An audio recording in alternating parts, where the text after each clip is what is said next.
Good morning, everybody. Lee Brower here, and welcome to this week's edition of Meaningful Monday. I am grateful to be here, and I am glad to be here.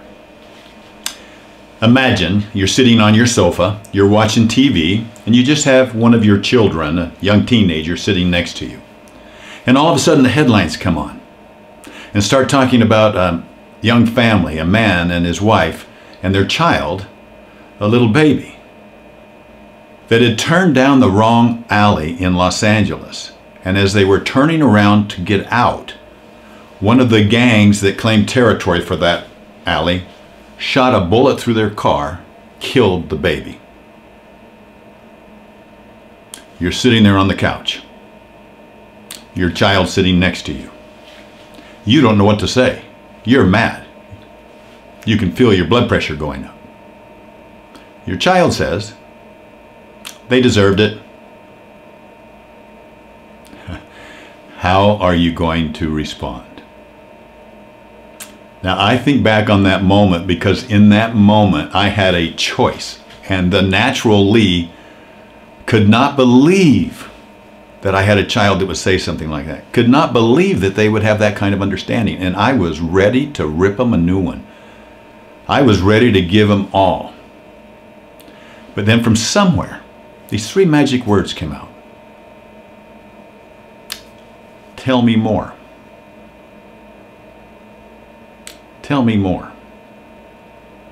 Now, she went on to explain that if she was going to go to LA and if she was married and she had a child, that she would do tons of due diligence because she would not want to be anywhere near that.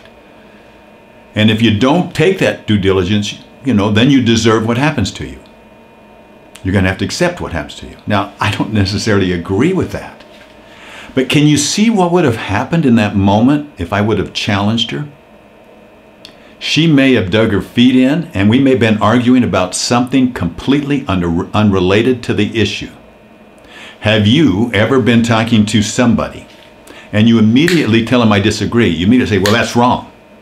You immediately go at them like that, and all of a sudden the conversation is no longer about what's right or wrong. It's about, I have the right for an opinion. And they can get really emotional behind that.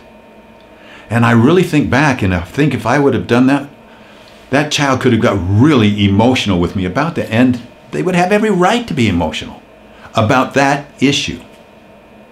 So I think back about the conversation with Daryl Davis, and his conversation about where he, growing up in the foreign service with his family, he was in many schools as a youngster with diverse backgrounds, lots of different races, different religions, different ethnicities, all coming together, but all playing together and loving each other and enjoying each other. And then he comes to the United States as a child and starts school, and he finds out that some people hate him. And he asks the question, how can somebody hate me if they don't know me? So relate that back to my experience. If I hadn't said, "Tell me more," where would that have gone to? If Daryl Davis hadn't reached out to those that hated him the most and said, "Tell me more," he wouldn't have been able to collect all those robes from the Ku Klux Klan as they got to know each other, as they got to have discussions, and not totally, they could still disagree, but they could discuss the disagreements. Because it wasn't about them. They didn't hate them. They had opinions. And what's going on in the world today? And it starts with us. It starts in our own families. It starts with the friends that we have and the conversations that we have. The minute we put out, without knowing the people that we're talking to, without knowing where they're coming from, it's the road to disaster.